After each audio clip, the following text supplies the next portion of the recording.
Hello and welcome to PHvote. It's hashtag PHvote. I'm Maria Ressa. After a 5-year break from politics, Jun Magsaysay is once again running for the Senate. He's been part of Congress 3 times as Zambales representative in the 1960s and a senator for 2 consecutive terms beginning in 1995. Magsaysay is running under Team Pinoy. His platform? Improving economic programs, job opportunities, and good use of public funds. Good day, Jun. How are you? Fine, Maria. So tell me, this is what I always ask first. Give Yes. us the reason. Why should we vote for you? All right. I've been out for 5 years, almost 6 years. After 12 years in the Senate, went to dairy farming and other agricultural activities. But last year, the chairman, Franklin Drilon of the Liberal Party, came and asked me to join. I said, why? He said, if you want more reforms, it's time to join because we have a president who's a reformist, who's determined, who's got the passion to improve everything, meaning change the whole tradition of political leadership. So I thought about it. I said, well, he's going to be there for 3 more years. Maybe I can help out. So simply, I just want to help out and improve the way things are being done in our country. How would you describe politics today in the Philippines? Politics still pretty much inclined towards families, which is not a good indication of the democratic process. However, there are always exceptions. There are families that can do better each time.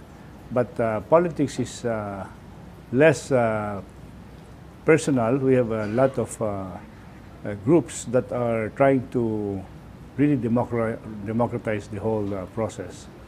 We have more young leaders coming in, and they're very well trained, they're very well educated, they have the passion to improve their own communities.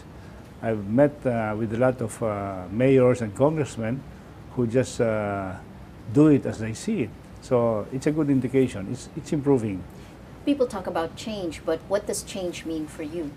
To me, change is trying to be making the country and our society more competitive in the global arena. We've been in the global arena since the 1990s under World Trade Organization. And it means giving more education to our people.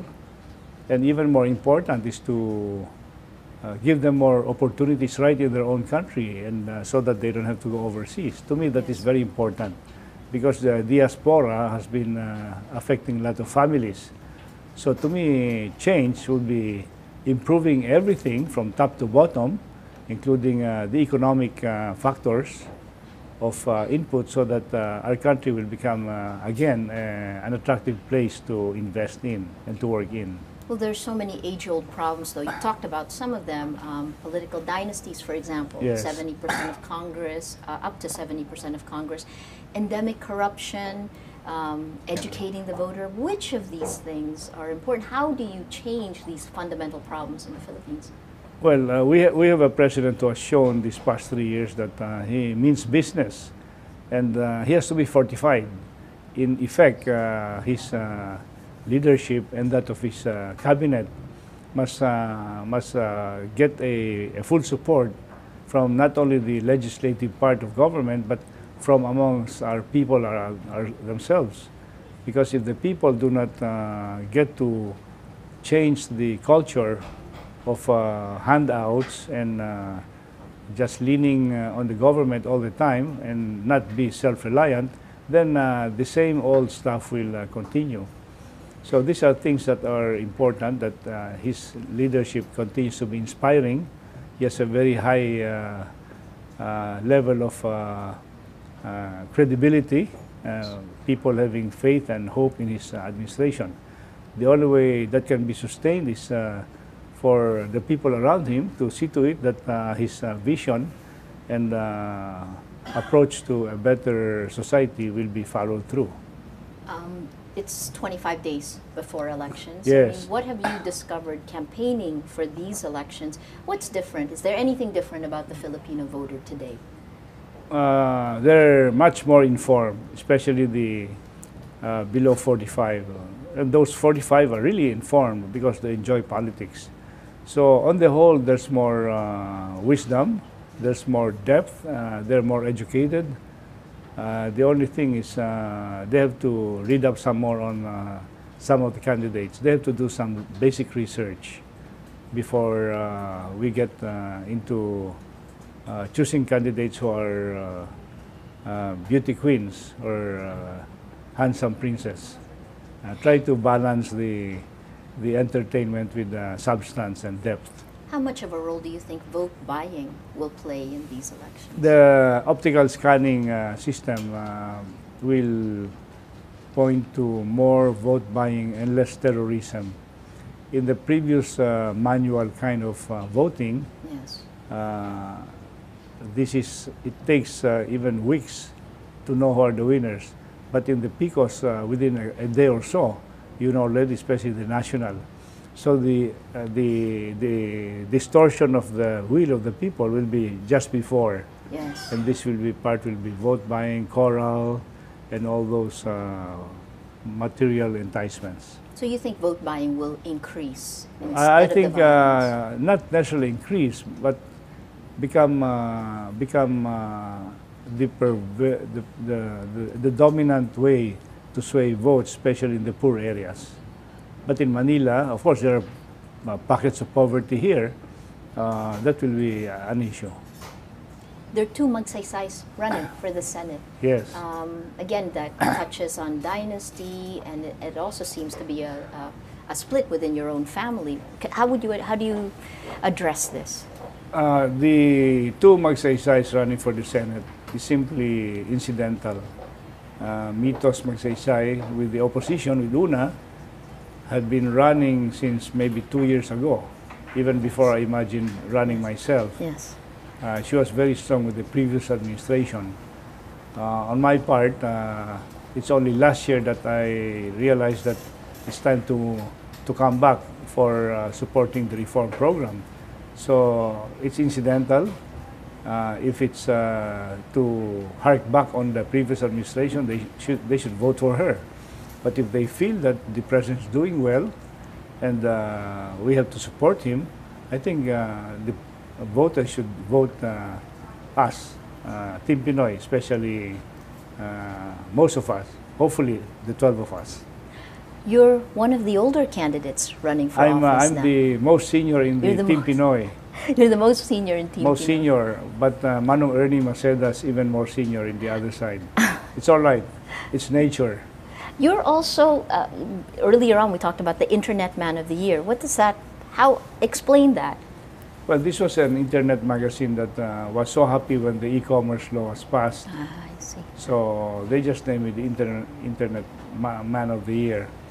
But really, I have been in broadband since the 1970s, because cable TV, which we pioneered in 71, 72 with the Lopez's, is the original analog broadband of the industry. It's now just been digitalized a few years ago. So I've known about bandwidth, spectrum, broadband, Yes. coaxial cables, and finally fiber optics, that they look at me as a techie. What would you say at the time that you were in the legislature, your greatest accomplishment there? I think the e-commerce law is one big quantum leap on modernization of our industry. When we passed that, there were only about 10,000 seats. The number of employees are based on number of seats. Yes. But 12 years after, nowadays, there must be over 700,000 seats. So we're even bigger now than Big India on voice call centers. But we're still way behind India on other services like legal transcription, medical transcription, science, accounting. But we're moving fast because we have a lot of professionals, and that's good for us. You ran the inquiry on the fertilizer scam. Yes. Where is that today? Yes, I'm glad that you mentioned this, Maria, because it slept for 6 years during the last administration. But on November 2011, the Ombudsman raised up already for the Sandigan Bayan. It's been there for almost a year and a half. So I wish that the Sandigan Bayan will get on with it. Tell us why that's important. Some of the The new voters don't this know. is simply a scam wherein the architect, the principal, did some kind of putting together names of congressmen and governors to give them some kind of legitimacy to withdraw in 2004, February, 728 million pesos worth of quote-unquote fertilizers, which are not the right fertilizer for rice and corn. This is foliare, and it's costing then 75 pesos per liter. They were pricing it at 1,000 to 1,200 per liter. They're not interested in 10%. They're interested in 10 to 15 times. So it went up to about 2.8 billion after a while, because part of the buildup of funds was to support some candidates in 2004. And we went after them, but they refused to attend the hearings. Yes. They went to the States and they were arrested by the US government, this particular person that I referred to. But he's released already. He came back in 2010. I was no longer in the Senate. And again, there was an investigation by then Senator Dick Gordon. But the investigation of 2005, which I conducted with the Committee on Agriculture and Blue Ribbon of Joker Arroyo, Correct. made a very strong report. And it went to the COA, it went to the Ombudsman, and it's about the same. Those who were the principals. The same. So Yeah. you didn't mention his name. No. You don't want to talk about it. We have a lot of I think questions. everybody knows about him. But I don't want to jump to conclusions. Okay. I want him to just understand that there's nothing personal between us. I never even know him. I didn't know him. This is Jok Bolante. Yes. Jok Bolante. That's on Okay. the record, yes. Yes, it is on the record. Jocelyn Bolante. Yes, yes.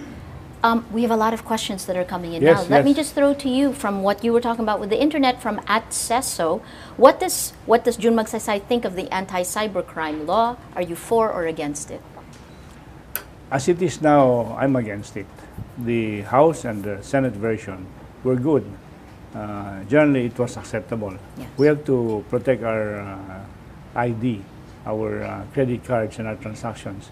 But in the bicameral conference committee between the House and the Senate, somebody inserted a provision to criminalize libel. Libel. And that spoiled the whole measure. So it has to go back to the Congress, and the proper amendments can be done.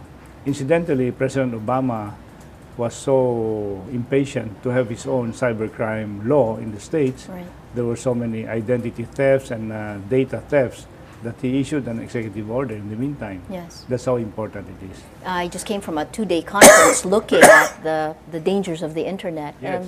And people recognize that there are massive dangers ahead. And it's just that law has Right. become quite controversial. From @UrbanRoamer, do you agree in scrapping the 60-40 restrictions in our Constitution for the Philippines to be more open to investments? That's a very ticklish issue, Marie. I think that we should stick to it. What we should look at is the leasing of public land. I think the 25 years is not enough. If we can have a 50 plus 25, that would be good. We're looking at our natural resources, no? So the 60-40, I think, is all right. We have really opened up during the 90s that even retailing is, any foreigner can come here Right. and open up retails and work with Chumart or with Gokongwei on any basis that they would like.